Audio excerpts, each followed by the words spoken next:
The chamber smelled like every other chamber in the Galactic Council building: recycled air, old stone, and the faint metallic tang of species who didn't breathe oxygen sitting too close to the ventilation filters.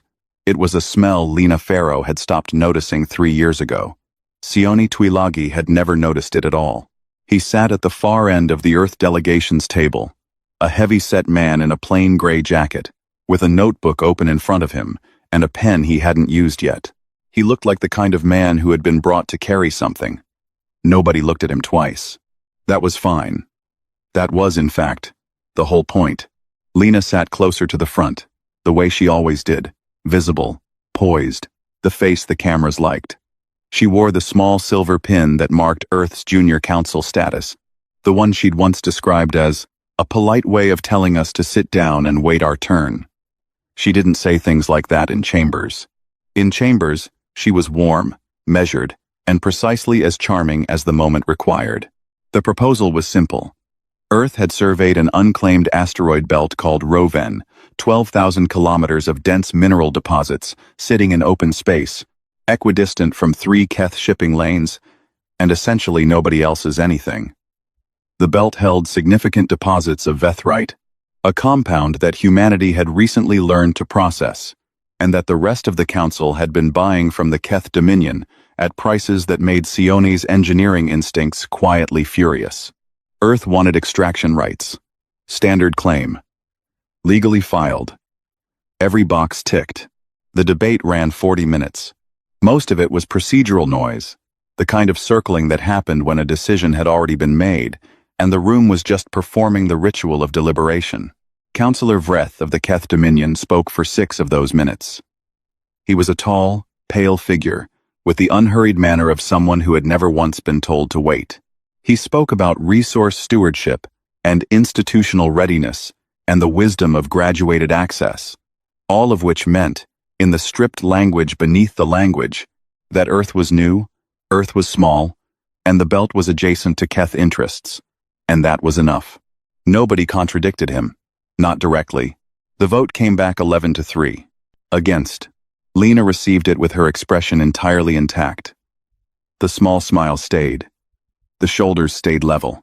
She wrote something in the margin of her own document, a note for the official record, her pen moving in small, neat loops.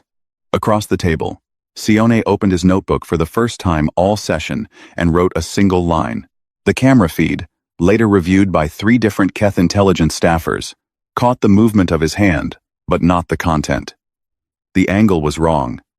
They filed it as inconclusive. Vreth watched the Earth delegation gather their materials. He was waiting for the protest, the appeal, the formal objection, or at minimum, the stiff silence of wounded pride. Junior species always had one or the other. It was a reliable rhythm. You voted them down, they bristled, they filed paperwork that went nowhere, and eventually, they returned with a revised proposal and a better understanding of their position in the order of things. The Earth delegation thanked the chamber, formally, without stiffness. Lena shook hands with the 2 council members closest to the door. She asked one of them, a Valori representative, who'd voted against about his ongoing restoration project, because she knew about it, and knew he liked being asked. He was visibly pleased. She moved on before he could feel the irony of it. Sione was the last to leave. He didn't speak to anyone. He closed his notebook, put the pen in his jacket pocket, and walked out at the same pace he'd walked in. The press was clustered at the base of the wide steps outside the chamber building, held back by the usual barriers, their recording equipment tracking Lena the moment she appeared. The afternoon light of the station's artificial sun was white and a little harsh. She walked into it without squinting. Ambassador Farrow. The first question came before she'd reached the bottom step. The council voted down Earth's claim to Rovine. 11-3. What does Earth intend to do? Lena stopped at the right distance from the cluster of microphones, close enough to seem open, far enough to maintain the frame she wanted. She let one beat of silence pass. Not a wounded silence. Just the ordinary pause of someone who isn't in a hurry. "We'll figure something out," she said. She said it the way you might tell a neighbor you'd find a way to reschedule a dinner. Easy, unbothered, already thinking about something else. More questions came. She answered 3 of them: trade, general council relations, Earth's upcoming infrastructure review. And then she indicated with a small gesture that she was done, and she walked toward the transport bay. And the press let her go because there was nothing in her manner that suggested they were missing anything. Sione was already in the transport.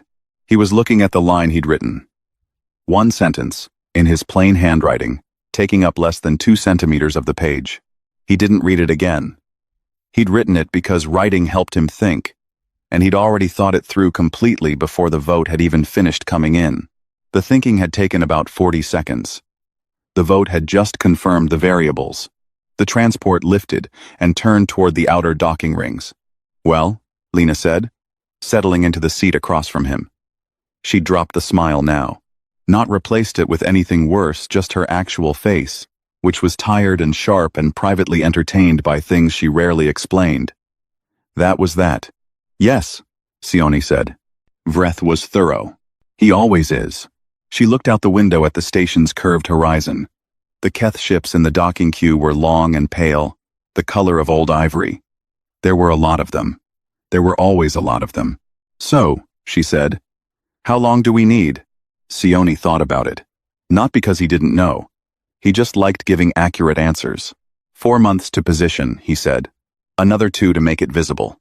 And before they understand what they're looking at? He almost smiled. Longer than that. Lena nodded. She pulled out her own files and began going through them, and the transport moved through the docking ring, and the chamber where the vote had happened was already behind them and shrinking. Down in the belly of the transport's cargo section, in a padded case that had come aboard with Sione's luggage, there were 7 hard drives containing survey data, not for Roven, adjacent to Rovine. A zone called Rovine Peripheral, which existed in a different treaty column entirely, and which no one had looked at carefully because no one had thought it mattered. Sione had looked at it carefully for 11 months. The vote had just made it matter. Outside, the station fell behind them, and the stars ahead were very still, the way stars always are when something is about to change, and the universe hasn't caught up yet. 4 months passed, the way deep space months do, without ceremony, without the cues that mark time on a planet. No seasons, no weather. Just the slow count of ship logs and shift rotations and stars that didn't move unless you moved toward them. The Galactic Council did not hear from Earth. No appeal was filed, no revised proposal circulated, no diplomatic notes requesting a follow-up session. The press, which had briefly orbited the story like something looking for a place to land, eventually found other things to care about. The vote against Earth's Roven claim faded into the background noise of council business, one more closed door, in a building made of closed doors. Councillor Vreth received regular briefings on Earth's diplomatic activity. He read them. They confirmed what he expected. A quiet period. Institutional humility. The normal recalibration of a junior species learning how things worked. He told 2 colleagues privately that humanity was, on reflection, more sensible than it sometimes appeared. He filed that thought and moved on to larger concerns. He was not paying attention when Sione Tuilagi boarded a long-range transport and disappeared into the outer belt. Sione didn't announce the trip. It wasn't secret, it was just unremarkable. His title was Director of External Resource Development, a role that had always involved travel. He'd been to the outer belt before, twice, on surveys that produced nothing worth noting. This trip looked identical in the transit logs. Same vessel class, same filed route, different cargo. The 7 hard drives had multiplied into 40 by now, backed up and cross-referenced, and matched against 11 months of treaty framework research conducted by a team of 6 legal specialists who were technically employed by an Earth-based mining consultancy with a name no one outside the industry would recognize. Sione had funded them out of a budget line labeled Geological Survey Operations. This was accurate. It was also, like most accurate things, incomplete. Roven Peripheral sat 0.4 astronomical units outside the boundary of the original Roven claim.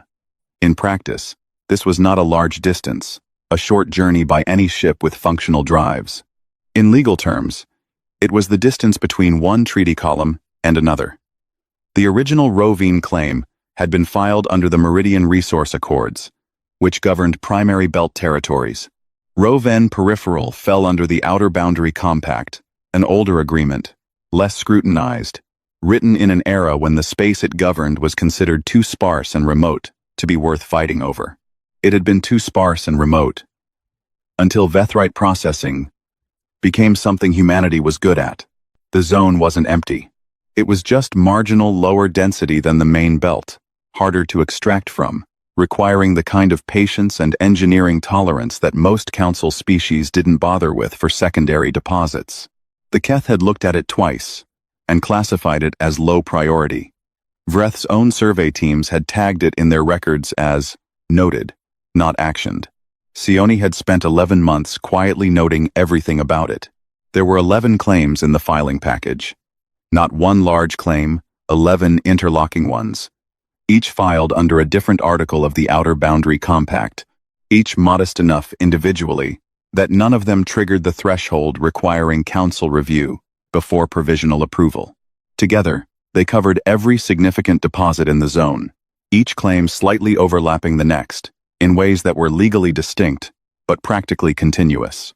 It was, one of the legal specialists had told him over a very long dinner, the most aggressive use of treaty math I've seen in 40 years of doing this. Sione had said, "Good." He filed from the transport on the 4th day of the journey. When the ship was far enough from the main station that the signal delay gave him a window before the council's automated monitoring systems would flag and route the filings for review. Not because he was hiding them. He wasn't. They were public filings, accessible to anyone who looked. He just preferred that the provisional approvals come through before anyone thought to look. 9 of the 11 cleared provisional review in 72 hours. The other 2 were flagged for secondary review, which was normal procedure, and would resolve in 30 days, regardless of outcome. By the time Sione's transport reached the outer belt, Earth held provisional operational access to 9 claim zones, covering roughly 60% of Roven Peripheral's known Vethrite deposits. He spent 2 weeks out there. He walked the survey sites, or rather, he floated them in a suit that was too large for the transport's locker and smelled of someone else's long trip. And he confirmed, with his own engineering instincts, what the data had told him. The deposits were extractable. Harder than the main belt, yes. Slower, yes. But workable, with the right equipment and the right timeline. He sent one message back during those 2 weeks, to Engineer Commander Dara Ose. The message was 4 words. Site confirmed. Begin construction. Dara Ose was not a diplomat. She was not a negotiator, not a political figure, not someone whose name appeared in council briefings or press records. She ran Earth's deep space construction fleet, which was a title that made her sound like a project manager and obscured the fact that she commanded 12 heavy-build vessels, 87 specialist crew, and a logistical operation that could erect a functioning deep space installation from flat components in 90 days. She had been ready for 4 months. The installation was designated a navigation relay station, a structure that broadcast positional signals to assist ships moving through the outer belt's more complex gravitational corridors. Navigation aids fell under a separate treaty framework from resource installations. They required no council approval.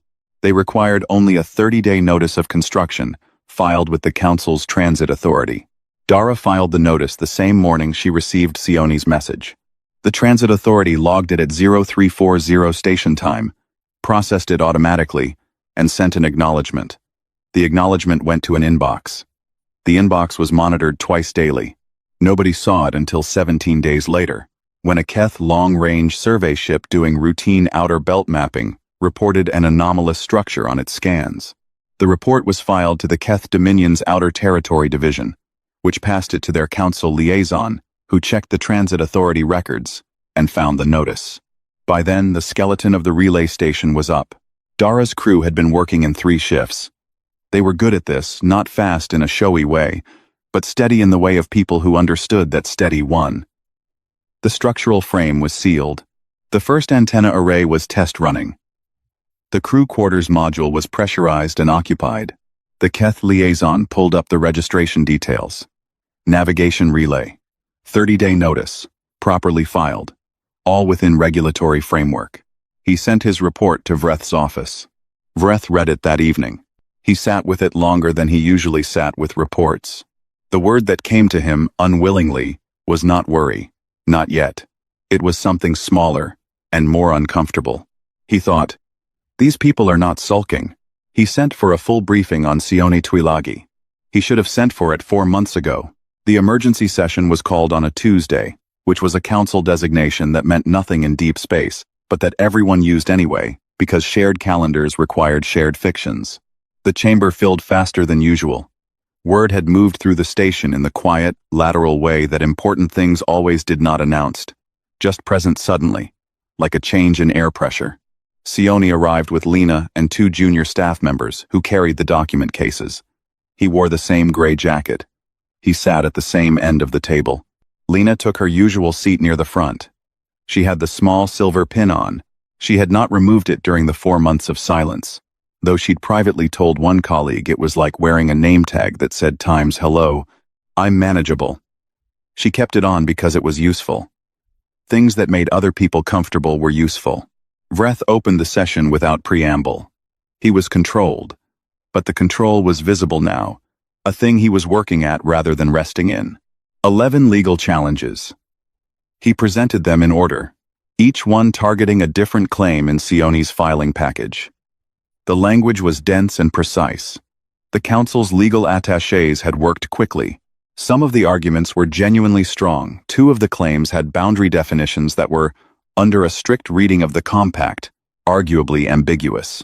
3 more relied on an interpretation of extraction zone that Vreth's team said was too broad. The remaining 6 were challenged on procedural grounds, the filing method, the order of submission, the notice periods. It was a serious and thorough dismantling. Vreth sat back when his team finished, and looked at Sione with the expression of a man who had delivered something large, and expected it to land. Sione said, "May I respond?" Vreth indicated that he could. Sione opened his notebook. He had numbered his responses, which was either very organized or quietly theatrical, or both. He started with the 2 genuine challenges, the ones about boundary definitions. He cited Article 14, subsection 3 of the Outer Boundary Compact, which contained a clause about contiguous mineral formations that permitted a claim to include adjacent deposits if they were demonstrably part of the same geological structure. He had geological survey data, the kind that took 11 months to compile, showing that the disputed deposits were, in fact, contiguous with the undisputed ones. He offered to enter the survey into the formal record. He moved to the 3 extraction zone challenges. He cited the compact's own definition section, written in 2200 GSC, which used the phrase operational extraction area and defined it by functional scope rather than fixed radius. He had a precedent, a Valori claim from 60 years ago, approved under identical language, which had used the same functional scope definition. The Valori representative in the room shifted in his seat. He moved to the 6 procedural challenges. He walked through each one. Filing method. Compliant, under Article 7. Order of submission. Compliant, under the simultaneous claim provision that predated the compact's most recent revision. Notice periods. All met. Documented. Time-stamped. He closed the notebook. "I would note," he said, "that the relay station is a separate matter. It was filed under transit infrastructure law. It is not a resource installation, and does not fall within the scope of any of these challenges." The room was quiet, not the polite quiet of a chamber waiting for the next speaker. The denser quiet of people, recalculating. The session ran 9 hours. Vreth's team regrouped twice, and returned with refined arguments. Some of the refined arguments were better. Sione answered those too. Lena handled the procedural disputes, the ones about timelines and formatting and the mechanics of council review, with the same warm, unhurried precision she brought to everything. She never raised her voice. She never needed to. At the end of the 9th hour, the council's independent legal arbiter, a Torvan named Essek, who had a long-standing reputation for being difficult to pressure from any direction, delivered a preliminary ruling. 9 of the 11 claims, valid. Provisional approvals confirmed. 2 claims, Referred for 30-day secondary review. Outcome pending. Vreth asked for a recess. It was granted. During the recess, Sione stood in the corridor outside the chamber and drank water from a small flask he carried. He looked at the far wall. He was not celebrating. He did not have the manner of someone celebrating. He looked like a man checking items off a list in his head. Lena came and stood beside him. 9, she said. Yes. You expected 9? He thought about it. I expected 8. 9 is better. She looked at the corridor ceiling for a moment. Vreth is going to come back in there and ask when you planned this. Sione recapped the flask. Probably. What are you going to say? He said nothing, which was its own answer. When they returned to the chamber, Vreth did ask. He asked it plainly, which was the most direct Sione had seen him be. There was something in the question that was less diplomatic challenge and more genuine need to understand the bewilderment of a skilled player who has found a move on the board that he cannot trace back to its origin. Sione picked up his notebook. He looked at the single line on the first page. He closed the notebook. We appreciate the Council's diligence in reviewing the claims, he said. We look forward to the secondary review resolving in the standard time frame. Vreth looked at him for 3 full seconds. It was not the look of a man planning his next argument. It was the look of a man revising a much earlier assumption. The session adjourned. Outside, the relay station kept building. Dara's crew had finished the second antenna array and were running cable through the connector spine of the main habitat module. They worked in the particular silence of deep space construction, the kind of silence that is actually full of small sounds, suit comms, and tool clanks, and the faint hiss of a welder's arc, but which from a distance looks like nothing at all. A Keth monitoring satellite passed within scanner range that evening. It recorded the station's progress, as it had been recording it for weeks. The data was transmitted, logged, reviewed. In his office, Vreth read the latest construction report. The station was 60% complete. He sat there for a while. He was a methodical man, and methodical men, when they are surprised, do not shout. They trace back. They try to find the point where the path forked, where the other party made the move that set everything in motion, where it all began. He had voted on a Tuesday in a chamber that smelled of recycled air. He had looked at Sione Tuilagi and seen a junior diplomat who had come to ask for something and been told no. He was only now understanding that he had not been looking at a junior diplomat. He had been looking at an engineer. And to an engineer, a closed door is just a problem in geometry. The secondary review resolved in 26 days, not 30. Both remaining claims were confirmed valid. 11 for 11. Earth now held operational access to every significant Vethrite deposit in Rovine peripheral. The 9 confirmed claims covered approximately 70% of the zone's mineral yield. The final 2 added another 12%. The original proposal, the one the Council had voted down in 40 minutes, had asked for extraction rights that would have yielded perhaps 45% of that. Nobody said this out loud in any official forum. The arithmetic was available to anyone who wanted to do it. Most people didn't want to do it. The relay station was completed on a Thursday. Dara Osei's crew ran a full systems test, confirmed operational status on all arrays, and sent the activation report to Sione's inbox with a message that read, in its entirety, done. Coming home. She was not a woman who added words to things that didn't need them.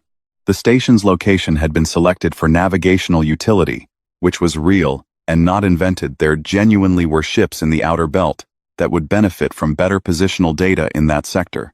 But the gravitational geometry of where it sat meant something else too. The fastest corridor through the outer belt, the route that cut travel time between the inner council systems and the far station clusters by nearly a third, passed directly through the relay's operational range. Every ship using that corridor would receive the relay's signals. Every ship using that corridor was, in a practical sense, operating within arm's reach of an Earth-managed installation. The Keth ran 40% of their outer system freight through that corridor. This was not a weapon. Sione would have been the first to say so, and he would have been right. The station broadcast navigation data. It didn't stop ships. It didn't charge fees. It didn't inspect cargo or assert territorial rights. It was exactly what it was filed as. It was also, For any species that wanted to move goods through that part of space without friction, a very good reason to maintain a cordial relationship with Earth. The shift was subtle at first. 3 weeks after the station's activation, the Torvan trade delegation sent a message to Ambassador Pharaoh's office requesting a bilateral meeting. The Torvanians were a mid-tier council species, not powerful enough to ignore, and not aligned enough with the Keth to be bound by Keth preferences.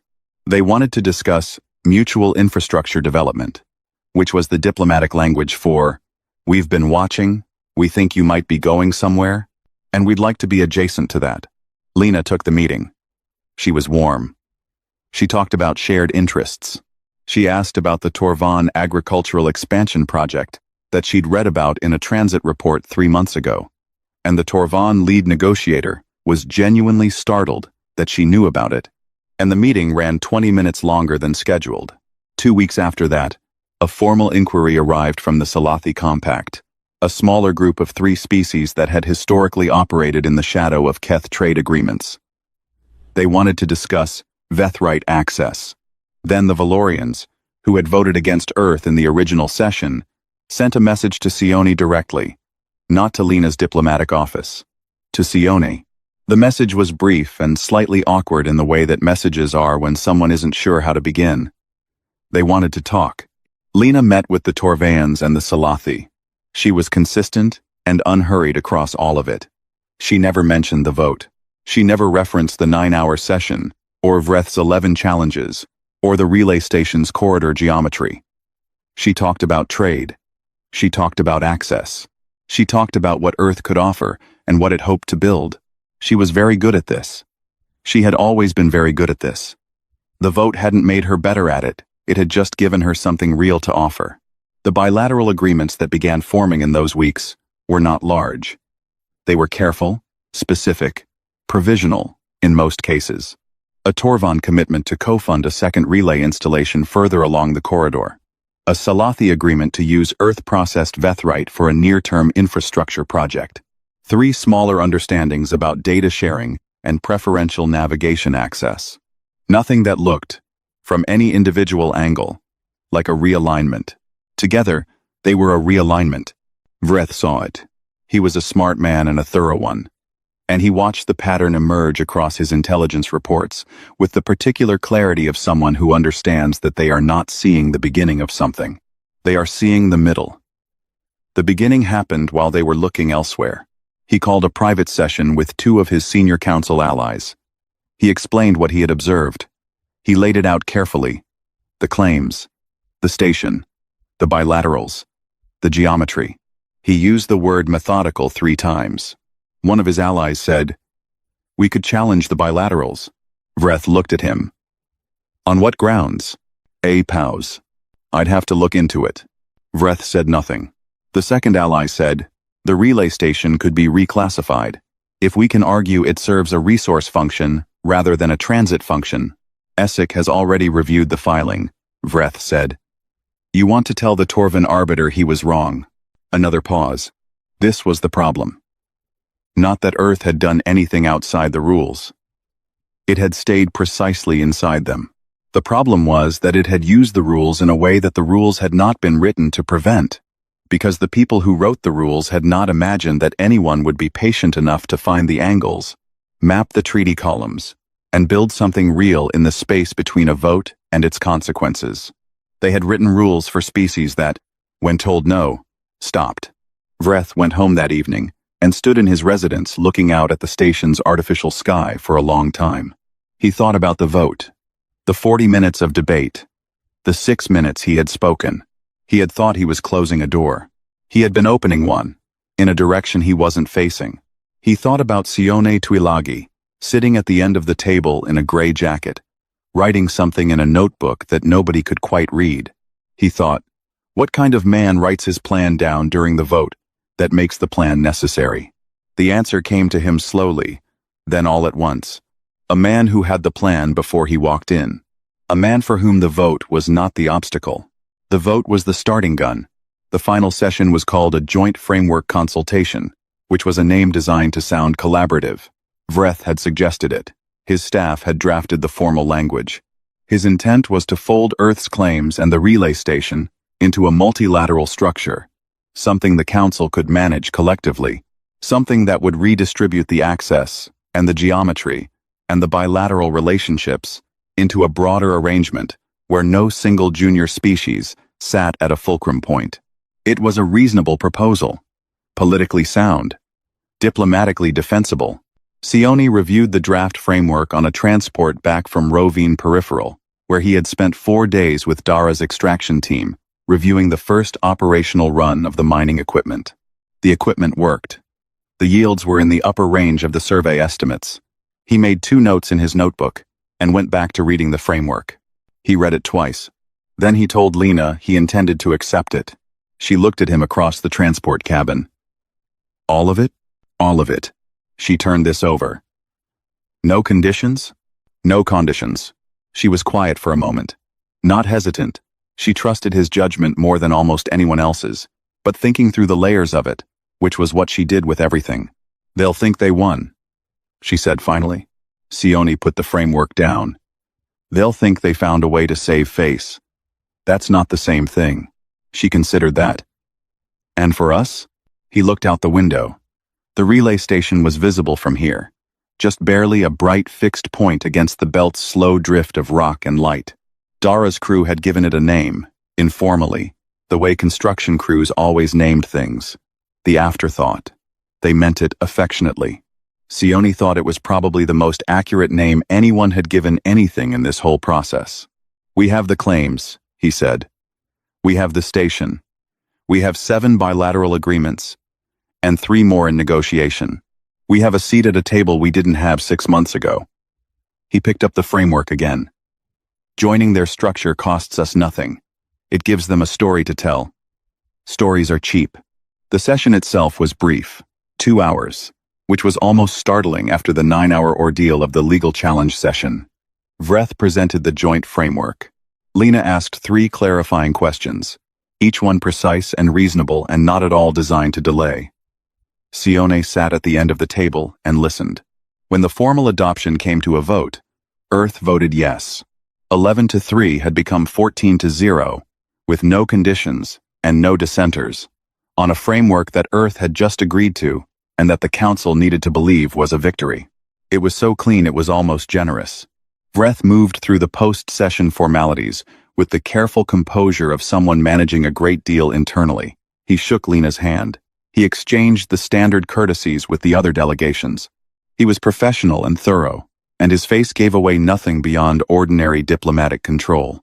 In the corridor after, his junior aide, a young Keth named Soveth, who was 3 months into his posting and had found the last several weeks deeply educational in ways his training had not prepared him for, fell into step beside him. "Counselor," Soveth said. He was trying to find the right phrasing. "The human director. Tuilagi. Would it be appropriate to ask?" "No," Vreth said. "I only thought—" Vreth stopped walking. He looked at Soveth for a moment, with an expression the aide couldn't read. "Ask," he said. Soveth straightened. The notebook. The first session. Everyone noticed him writing during the vote. No one could read what it said. If you knew, it might help clarify the timeline, when they actually began. Vreth was quiet for 3 long seconds. "Ask him," he said. Soveth found Sioni in the outer corridor, near the building's main exit, fastening his jacket against the slightly overcooled air that always blew through the exits. He delivered the request with the slightly over-formal precision of someone trying to represent their principal well. Sioni heard him out. He didn't seem surprised by the question. He looked at the aide for a moment. Then he reached into his jacket pocket and took out the notebook. He found the first page. He turned it so Soveth could read it. 1 line. 8 words. "The vote is the project. Begin." Soveth read it twice. He thanked Tuilagi quietly and went back to Vreth. He relayed the message. Vreth stood with it. "The vote is the project. Not, if the vote goes against us, we'll move to Plan B. Not a contingency. Not a response to failure. The vote itself, the rejection, the closed door, the public diminishment of Earth's standing, had been the mechanism. had been useful, had given Earth something the Council couldn't take back. A provocation, clean and documented, that justified everything that followed, without requiring any of it to look like aggression. You couldn't challenge a man for using a door that your vote had opened. Vreth went home for the second time in 2 weeks, and stood at the same window. The station's false sky was cycling toward its evening setting, the light shifting toward amber. It was a good imitation of a real sky. He had lived under it for 11 years, and he still noticed, sometimes, that it wasn't real. Sione Tuilagi had not, as far as Vreth could determine, spent a single day on a station. He had grown up on Earth, worked in outer belt mining operations, and spent most of his career in places where the sky was either real or absent entirely. He seemed comfortable with absence. He didn't need ambiance to think. In the morning, Vreth would return to work. There were other matters, other species. The Council had a full calendar that did not stop, because one junior member had, in 6 months, moved from the edge of the room to a position that 3 mid-tier species now considered worth maintaining a relationship with. The work continued. But he would think about this. He would think about the man who walked into a vote he expected to lose, wrote his plan in the moment of losing it, and treated the loss like a first step. That kind of thinking was not junior. That kind of thinking had no rank. Far out in the belt, the relay station broadcast its signals into the dark, steady, patient, and continuous. Ships moved through the corridor, Torvon freighters, Salathi cargo runs, the occasional Keth vessel, using the faster route, receiving Earth's navigation data whether they thought about it or not. Sione's transport had already left the station by then. He was on his way to the inner systems, to a meeting with the Salathi trade minister that Lena had set up 2 weeks ago. His notebook was in his jacket pocket. The first page still had the 8 words on it. He had already started the second page.